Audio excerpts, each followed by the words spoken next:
선생님 그 질문하실 때 과제 관리 부분입니다. 연구비 부분입니다. 이런 식으로 앞에 말씀해 주시면은 제가 답변자도 바로바로 그때 이제 답변하도록 하겠습니다. 혹시 바로 질문하도록 하겠습니다. 선생님 잠깐만요. 네네. 사전 접수 통해 가지고 네. 개발비 쪽은 먼저 답변 좀. 그래요. 그럼 사전 접수하신 거, 네네. 그 사전 그 연구비 사전 질의 왔던 내용들 먼저 좀 말씀을 드리면은요. 회의비 한도 관련해서는 뭐 자체 내부 규정에 따르고 혹시나도 내부 규정에 회의비 한도가 별도로 정해져 있지 않으면은 사회 통령상 적당한 금액 정도로 이제 쓰시면 될 것 같고요. 회의비 식대 가능한 경우 아까 말씀드렸지만 그 내부 참여 연구원끼리 드시는 거는 일단 안 되고 예. 그 내부 참여 연구원들끼리만 드시는 거는 안 되고 대신 좀 추가된 게 내부 참여 연구원, 내부 비참여 연구원 이렇게 하시는 거는 이제 가능하다 뭐 이런 얘기들. 그리고 또 다른 질문이 이제 시제품 제작 및 외주 가공비 집행 시 인정 가능한 범위는 뭐 특별한 제한이 있는 건 아니고요. 이제 연구 재료비로 쓰시면 되고 그 증빙으로는 뭐 구매 의뢰서, 거래 명세서, 또 뭐 계약서, 발주서, 검수 확인서 뭐 이런 거 이제 하시면 되고요. 또 다른 질문이 연구 활동비에서 컨설팅, 전문가 활용, 용역 등의 구분이 의도와 목적에 따라 구분이 달라지는데 이에 대한 구분은 어떻게 되냐? 근데 이걸 컨설팅, 전문가 활용 또 용역 이거를 굳이 구분할 필요가 없이 지금 현재 연구 활동비의 외부 전문 기술 활용비로 다 공통으로 묶이기 때문에 특별히 구분을 할 실익은 없는데 굳이 구분을 하자면 뭐 전문가 활용비는 그냥 자문 정도라고 생각하시면 될 것 같고 뭐 컨설팅은 뭐 좀 해결책을 모색하는 뭐 그런 거, 뭐 용역은 뭐 대신 업무를 수행을 해주는 이제 뭐 이렇게 뭐 좀 그냥 개념적으로는 구분을 할 수 있을 것 같고요. 여하튼 외부 전문 기술 활용비로 쓰이는 것은 다 마찬가지다. 그리고 정산에서 가장 많이 발생하는 불인정 사례는 아까 안 그래도 제가 설명을 드리다가 시간상 말씀을 못 드린 것 중에 하나가 그 전시회 참가비랑 전시회 참관비랑을 좀 구분을 하셔야 되는데, 그러니까 우리가 그 동향 조사 또는 뭐 시장에 대한 이런 환경 분석을 파악해서 전략 수립을 하고 이러기 위해서 참관을 하는 비용은 연구 활동비로 들어가고요. 그게 아니라 우리가 과제 결과물, 그러니까 우리가 도출된 과제 결과물을 가지고 박람회라든지 이런 데 우리 전체 부스를 설치를 하고 이제 홍보, 마케팅하는 차원에서 참가를 하는 그런 비용은 간접비의 성과 활용비로 가셔야 됩니다. 그러니까 성과 활용비, 간접비에. 그래서 전시의 참가비는 간접비, 참관비는 연구 활동비 이렇게 좀 구분을 하시는 거를 좀 조심하셔야 되겠다라는 거 하고요. 그리고 인건비 사용 시 참여연구원의 참여율을 그러니까 인건비 계상률을 매달 조정해도 되느냐? 매달 변경이 필요하다면 뭐 변경은 가능하시고 다만 아이리스의 그 내용을 입력을 하셔가지고 인건비 계상률보다 초과 지급되지 않게끔만 그 계산율 변경 등록을 하시면 된다. 그리고 참여연구원의 변경이나 참여율 조정 시 시스템 입력 시점과 실제 변경 시점 상의 차이가 있어서 보완을 요구받는 경우가 있다. 이런 거는 실제로 변경된 거를 기준으로 정산을 하기 때문에 그 실제 변경된 시점을 잘 맞춰가지고 등록도 잘 해주셔야 될 것 같고요. 혹시라도 만약에 등록이 조금 뭐 누락이 됐다든지 이런 경우가 있으면은 일단 소명서나 이런 거 제출을 하셔가지고 좀 그 담당 회계법인하고 좀 잘 한번 상의를 해보셔야 될 것 같고요. 영리기관에서 사용할 수 있는 간접비 세목 주요 활용 사례에 대해서 간접비 영리기관에서 주로 쓰시는 거는 뭐 지식재산권 출원 등록비를 뭐 제일 많이 쓰시고 뭐 보안관리비, 뭐 안전관리비 뭐 이런 것도 이제 가끔씩 쓰시는 경우들이 있고 아까 말씀드린 그 성과활용비 그러니까 홍보 마케팅을 위한 뭐 전시회 참가 비용이라든지 이런 것들 간접비로 가끔씩 쓰기도 합니다. 예, 그냥 Q&A 먼저 하고 진행하시죠. 뭐 그럴까요? 나머지 뭐 질문하신데 별도로 그렇게 진행하시죠. 네네. 저희 Q&A 갖도록 하겠습니다. 아까 말씀드렸지만은 주차는 꼭 등록하십시오. 그리고 이제 우리 만족도 조사 나가실 때 꼭 제출하시고요. 혹시 질문 있으신 분 계신가요?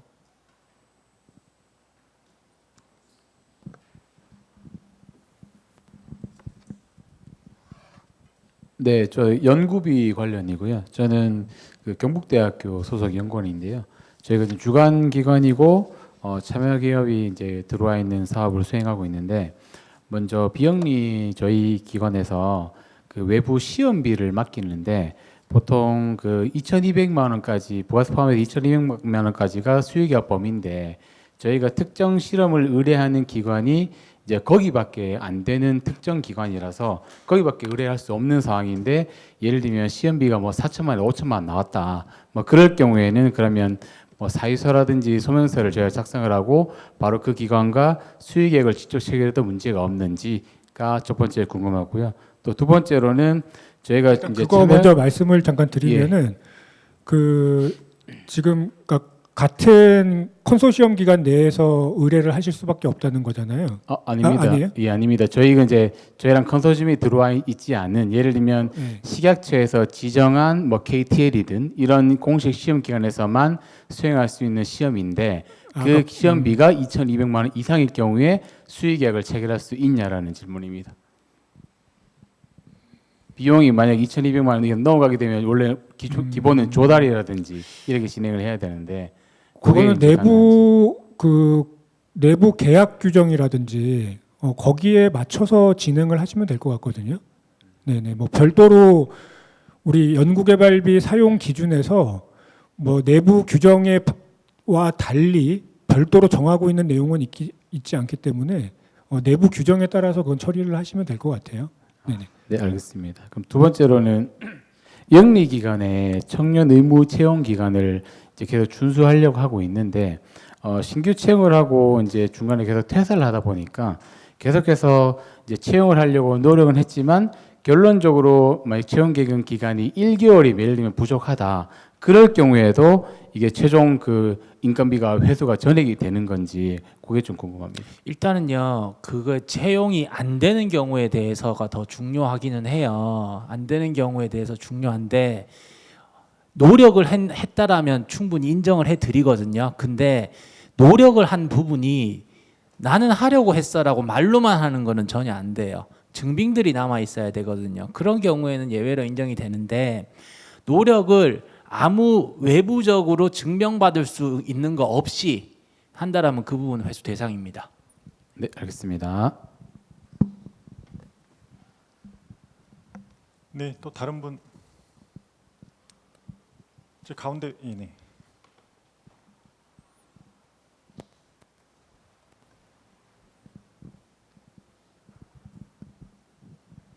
네, 안녕하세요. 영리기관 그 사업비, 인건비 부분 관련해서 질문 드리고 싶은데요.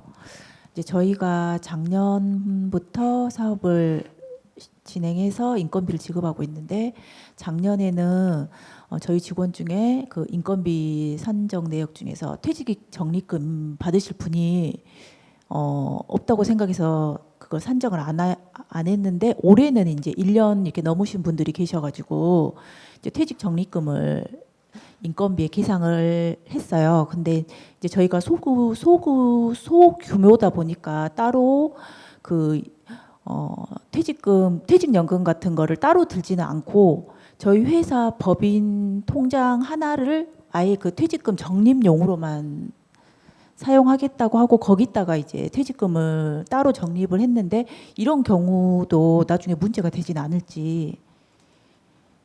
그러니까 어차피 지금 사업비에서 인정하고 있는 퇴직금은 그 추계액에 해당하는 그 충당금 금액까지를 인정을 하고 있고 그것이 인정되는 범위가 세무상으로 뭐 인정이 되는 그 충당 방법이냐까지 따지지는 않거든요.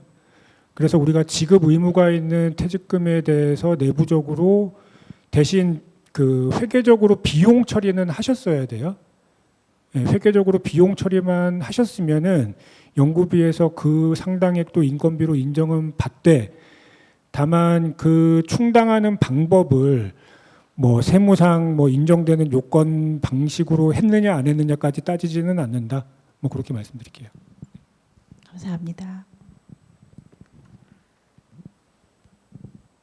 네, 안녕하세요. 저희는 비영리 기관인데 간접비 부분에 대해서 만약에 간접비를 법인의 계좌로 이체를 해서 흡수를 해도 괜찮은 건가요? 네, 비영리 기관은 네, 흡수 사용 가능합니다. 네. 일괄적으로 다 흡수해도 네네. 괜찮다는 네. 말씀이세요? 네, 감사합니다. 예, 또 있으신가요? 네, 앞에 분이. 감사합니다. 저는 그 과제 관리 관련해서 좀 여쭤보려는데요. 아까 그 설명을 하시면서 좀 빨리 지나가신 분이 하는데 저희가 이제 올해부터 반려동물 난치성 질환 극복기술 개발 사업을 하는데 거기 1차 년도 1단계의 그 기획 사업을 지금 6개월짜리를 하고 있습니다. 근데 거기 이제 제가 궁금해서 직접 여쭤봤더니 전화로 여쭤보니까 올해의 기획 과제의 완료 평가가 실은 내년도부터 할 본 과제의 착수 심사하고 또는 선정하고 이렇게 겹쳐지는 한 번 하면서 그게 다 동시에 이루어지는 거다 이렇게 안내를 가볍게 받았는데 그걸 조금 좀 설명해 주실 수 있나요? 과제 선정 절차랑 평가는 사실은 다른데 이걸 같이 해서 하면은 어떤 걸 저희가 준비했는지 그런 부분도 좀 지금 그것까지 정확하게 그 저희가 현재까지 안내드린 거는 뭐냐면 최종 평가의 등수에 따라서 바로 선정 평가 결과가 됩니다를 안내를 드린 거예요. 그러면 뭐 이게 무슨 형태의 보고서를 내야 됩니다라는 거는 그건 어차피 나중에 동시에 안내가 나가면 되는 거기 때문에 그거는 세부적인 것까지 말씀드리기는 현재로서는 조금 안 정해진 상황도 있는 거고 아마 안내 받으셨던 게 평가를 2번 하지 않는다를 안내를 받으신 거예요. 그럼 최종 평가 등수가 선정 평가 등수랑 똑같아집니다를 안내 받으신 거고 그렇게 진행할 계획입니다. 예, 알겠습니다. 감사합니다. 예, 또 있으신가요? 네, 앞에 여기 앞에 분. 그 영리기관 연구비 쪽인데요. 그 연구개발비 연구개발 그 기관의 장이 사용을 하며 뭐 직접 비중 그 연구 책임자의 발의를 거쳐야 한다 이렇게 돼 있는데요. 저희가 그 연구 책임자가 그냥 그 전에 정결권을 하고 그냥 문서를 이렇게 이제 승인해도 증빙이 가능한 건지. 연구 책임 그러니까 뭐 연구 책임자분이 앞전에 이제 정결을 하시는 경우에요. 뭐 전결권자로서 승인을 하셨던 네네. 아니면 결제 경로상에 그 중간 결제자였던 또는 뭐 경유자였던 아무튼 그러니까 중요한 거는 연구 책임자가 그 결의 과정 내에서 그러니까 확인을 했다는 부분이 중요한 거거든요.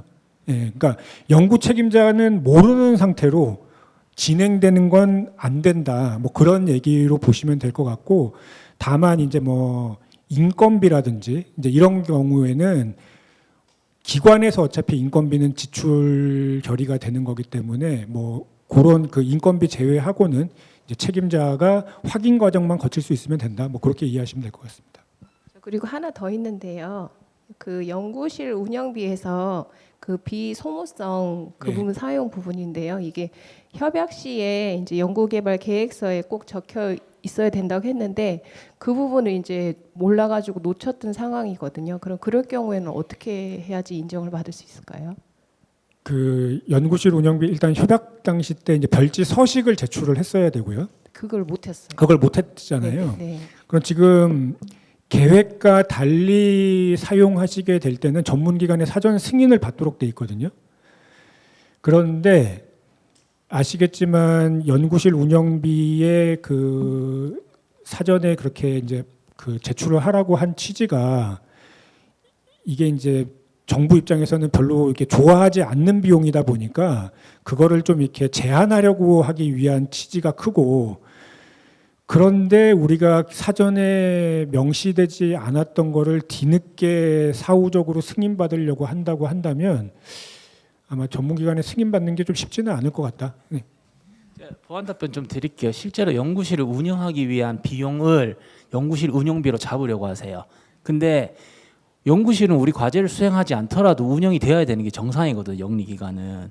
그러면 우리 과제를 수행함으로 인해서 발생되는 내 회사 돈 못 내겠으니 이 운영비는 잡아달라라는 게 취지거든요. 근데 앞서 회계사님 말씀하셨던 것처럼 대부분의 영리기관의 연구자분들께서는 과제 따왔으니까 이제 내 돈으로 낸 연구실 운영비 좀 줄일 수 있겠네, 이렇게 접근을 하세요. 그래서 협약 시에 반영이 된다라고 하더라도 인정받는 경우는 굉장히 극소수세요.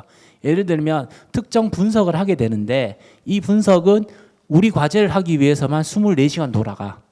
그러면서 뭐들이 필요한 것들이 발생이 돼. 그런 경우에 한해서 예외적인 경우로만 잡고 있어요. 저희가 안 되는 건 아니지만 실질적으로 잡아서 계상이 인정되는 경우는 극히 드문 경우이기 때문에 거의 인건비랑 비슷하다고 보시는 게 맞아요. 인정받거나 하시는 그런 관점에서는. 그 정도 이야기했으면 충분히 이해하실 것 같습니다. 예, 다음 질문 받도록 하겠습니다. 저희 감사합니다. 스마트팜 사업단에서도 나와 있습니다. 그래서 오늘은 저희가 이제 스마트팜 사업단도 함께 공동 개최하는 거니까요. 혹시 스마트팜 사업단 관련해서 질문하실 거면은 여기 나와 계시니까요. 질문하시면 되겠습니다. 혹시 다른 분 질문 있으신가요? 네네, 저 위쪽. 네네. 아까 앉아 계실 때는 질문이 없으실 것 같았는데 계속 질문이 나오네요. 네, 말씀 주시죠. 네, 안녕하세요. 저기 비영리 기관인데요. 연구시설 장비비의 운영 유지비 부분을 좀 문의드리겠습니다. 연구시설 장비의 경우 이제 그 수리나 유지 보수를 위해서 수리비를 지출하는 경우가 있는데요. 그러니까 다른 부처 사업을 하는 경우에 이게 정산에서 이제 그 소명 자료를 내라고 하는 게 이 과제와 연관성이 있는지를 명확하게 제시를 하라고 그 소명 자료 요구가 온 적이 있거든요. 그러면은 그 기관에서는 어떻게 판정을 하시는지 좀 그거 여쭙습니다.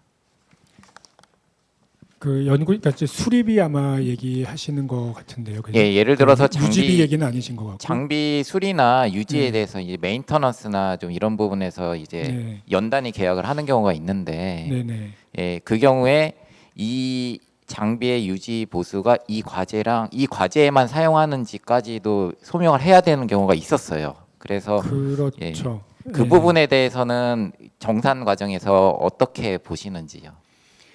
그러니까 이제 그 수리비가 만약에 이 그러니까 우선 그 장비 자체가 이 과제에만 지금 투입이 된다는 가정 하에 이 과제를 수행을 하면서 이제 뭐 소모가 된다든지 마모가 되면서 이제 뭔가 수리가 필요한 그런 비용이면은 이 과제 비용으로 인정을 하고 있고, 그게 아니라 이 과제가 없더라도 정기적으로 이 장비에 대한 수리 비용이 발생이 되는 금액이라든지 이런 금액들은 이 과제 비용으로 보기가 어려울 수 있거든요.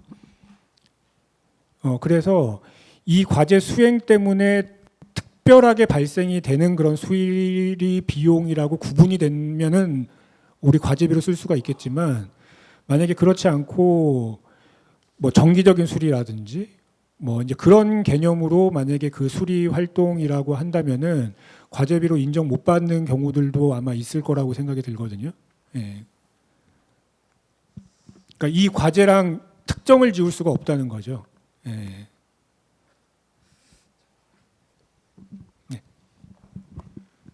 제가 좀 저희 경험상 보완 설명 하나 드릴게요. 일단은요, 저희가 지금 말씀해 주신 거는 안 된다고 보시는 게 맞고요. 계획서상에 지금 보게 되면 그 기관의 연구 시설이랑 이런 것도 다 쓰게 되어 있거든요. 근데 그 저한테 질문 주셨던 기관 중에 하나는 과제에 필요하고 그런 것들을 해야 된다라고 말씀을 하시는데 제가 계획서를 봤을 때 해당 기관에 그런 장비 자체에 등록도 안 해놓으신 경우에요. 만약에 정말 그런 경우가 필요하다라고 하면 앞뒤가 다 맞아줘야 되거든요. 지금은 아이리스 시스템 상에서 기관의 연구시설 장비 다 등록하게 돼 있어요. 그냥 그 제우스 시스템 아니더라도. 근데 이제 거기에도 등록이 되어 있지 않아, 그 계획서나 이런 데도 안 하셨는데 필요하다라고 하셔가지고 저는 안 됩니다라고 한 경우도 있어요. 시설 장비는. 그리고 앞서 말씀드렸던 것들은 아마 조금 여러 기관들에서 문제가 돼서 지금 대학 같은 경우에는 통합시설 하잖아요. 그리고 일부 출연연도 하고 있는 걸로 알고 있거든요. 그런 식으로 가셔가지고 접근을 하셔야지 특정 것들이 그 연구시설 통합장비비를 어떤 형태로든 기관에서 시설 인정을 받는 게 제일 깔끔하게 해결할 수 있는 부분입니다. 예, 혹시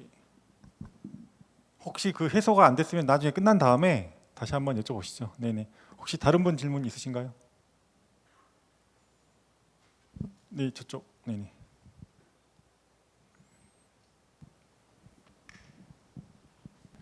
네, 영리기관이고요. 인건비 관련해서 질문 드리려고 합니다. 저희가 그 전문 연구 사업자로 신고가 되어 있어서 지금 인건비 집행을 하고 있는데요. 여기 전문 연구 사업자의 전문 인력으로 등록된 사람만 인건비 집행이 가능한 건지 아니면 그 전문 인력으로 등록되지 않아도 이 인건비 집행이 가능한지 궁금합니다. 그냥 기관 단위로 예, 판단하고 있습니다. 네. 또 추가로 그 아까 챗GPT 얘기해 주셨을 때 그 소프트웨어 활용비 목적으로 한다고 하면은 그 2개월 전까지는 다 결제가 진행이 되어야 하잖아요. 근데 만약에 간접비로 한다고 하면은 그럼 연구 그 기간이 끝나기 전까지로 보면 될까요? 그 소프트웨어 활용비, 그러니까 그 아무튼 소프트웨어류는 그 지금 그게 뭐 명확하게 어디 규정에 나와 있지는 않은데 안전 차원에서라도 종료 2개월 전까지 어느 세목으로 분류가 되더라도 어느 세 세목으로 분류가 되더라도 2개월 전까지 하시는 게 좋을 것 같아요. 네. 네. 예, 다음 분. 자, 네.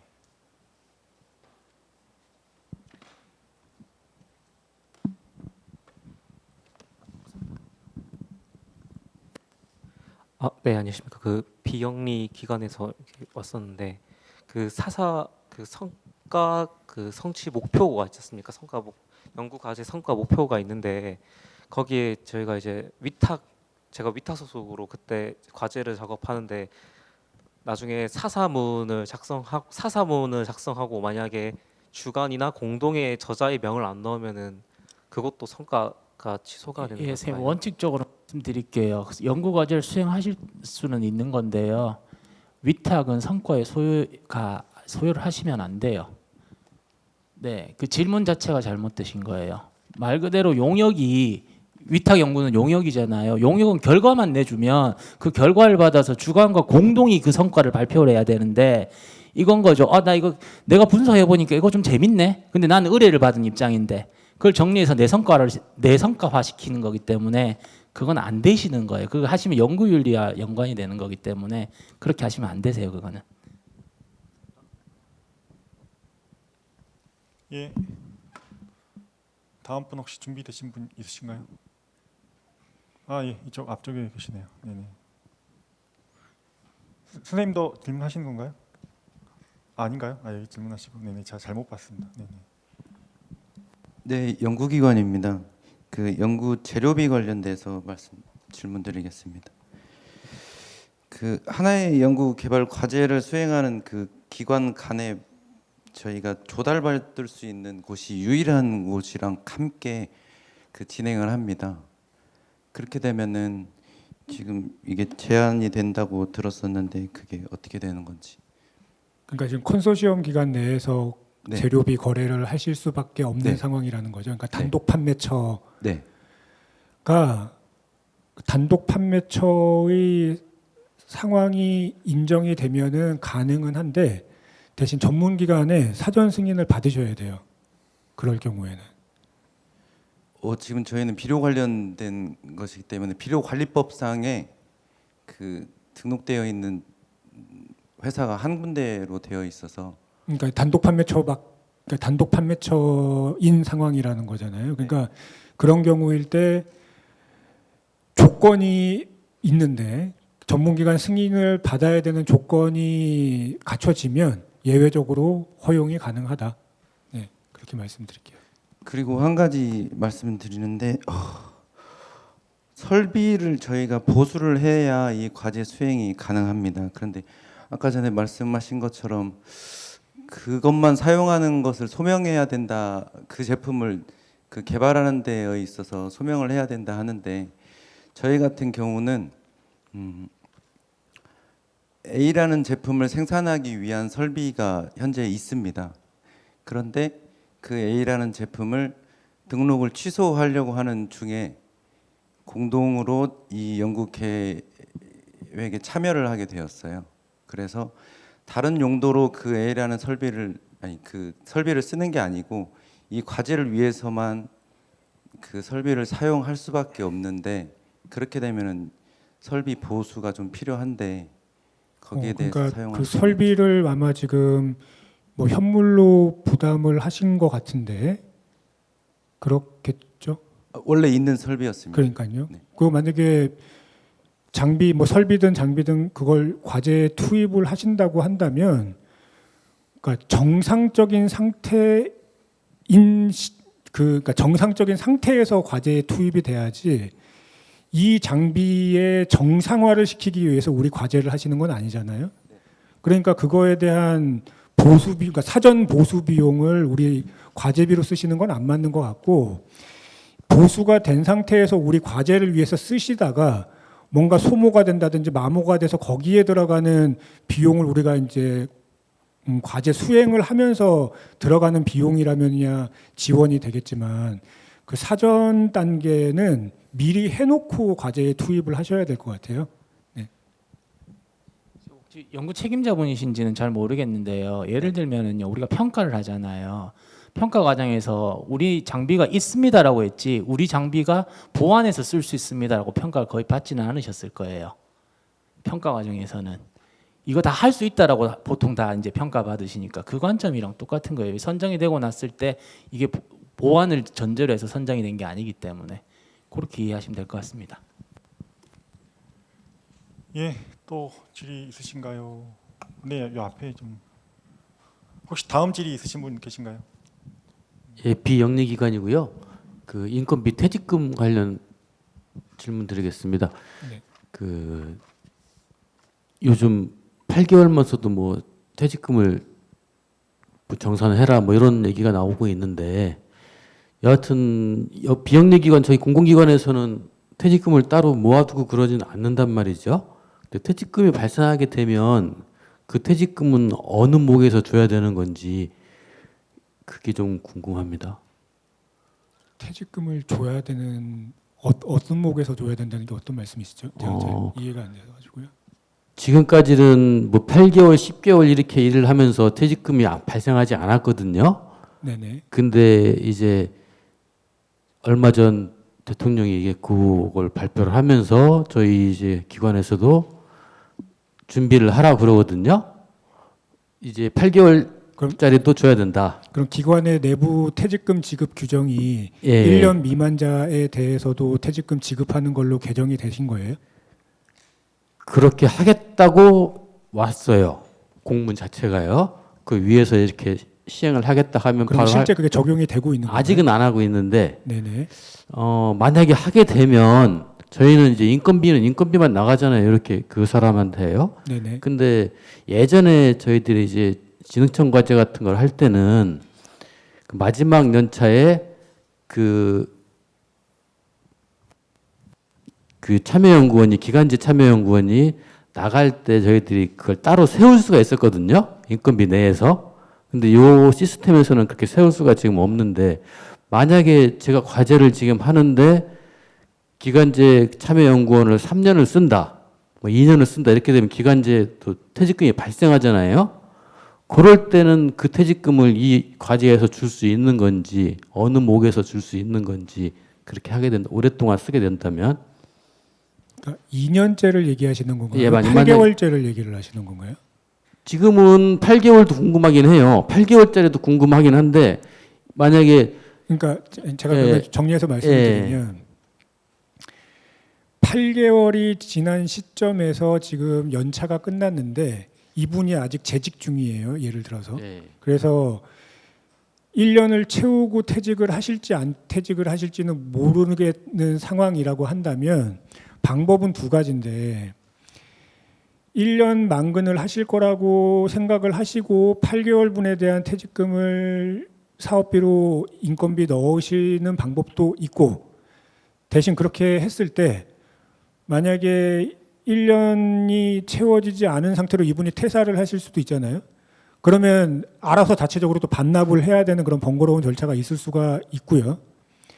근데 만약에 이분이 그냥 1년 다 채워가지고 퇴직금 받을 수 있는 상황이면은 8개월째 뭐 계산하신 게 문제는 없고, 근데 이제 아마 지금 말씀하신 거는 우리 내부 지금 퇴직금 지급 규정이 1년 미만에도 그러니까 8개월만 근무를 해도 주겠다라고 지금 개정이 될 거라는 얘기인 거죠. 일할 계산을 해라 좀 그러거든요. 그렇죠. 예.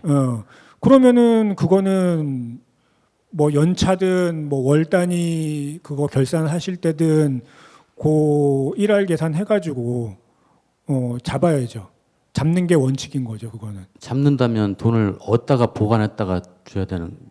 그거는 자체적으로 적립에 대한 절차는 기관 내에서 정하시는 거고 아까 이제 저기 질문 뭐 비슷한 건데 그 금액이 일단 회계상에서는 퇴직금 적립액으로 잡혀야 되고 그래서 비용 처리가 돼야 되고 그 비용 처리된 금액만큼 연구비에서는 인건비 상당액으로 인정을 받을 수 있다. 이제 뭐 그렇게 되는 거죠.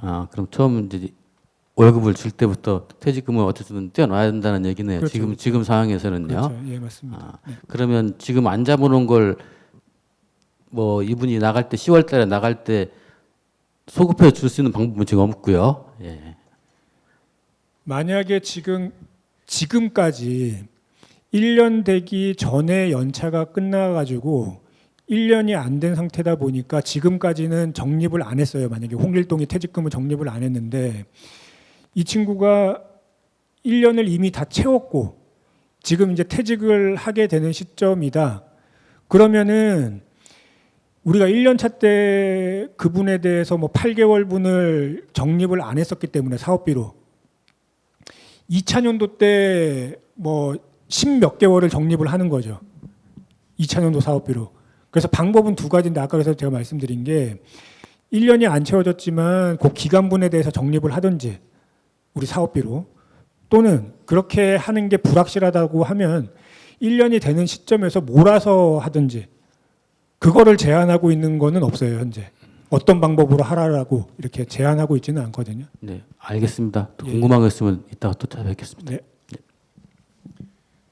예, 또 추가 질의 있으시면 한 두어 분만 받고요. 나머지는 1대1 컨설팅으로 진행하겠습니다. 혹시 질문 있으신가요? 자, 없으시면은 그 공동 Q&A 얘기 마치고요. 나가셔서 또 저희 회계사님 또 있으시고 다 있으시니까요. 나가셔서 혹시 개인 질문 하시고 그 저희 주차 아까 말씀드렸지만 주차비 꼭 그 체크하시고요. 그다음에 만족도 조사 하신 거 그것도 밖에서 제출하시면 되겠습니다. 저희가 아무튼 장시간 참가해 주셔서 감사합니다. 그리고 저희가 그 다음 설명회가 6월 8일 날 서울에서 있긴 하거든요. 뭐 오신 분들 또 오셔도 상관없습니다. 네. 네, 수고하셨습니다. 그 다음 설명회는 회계기관이 또 다른 회계기관에서 오셔서 설명하니까요. 뭐 또 비슷한 관점이긴 하겠지만 그래도 네, 아무튼 수고하셨습니다.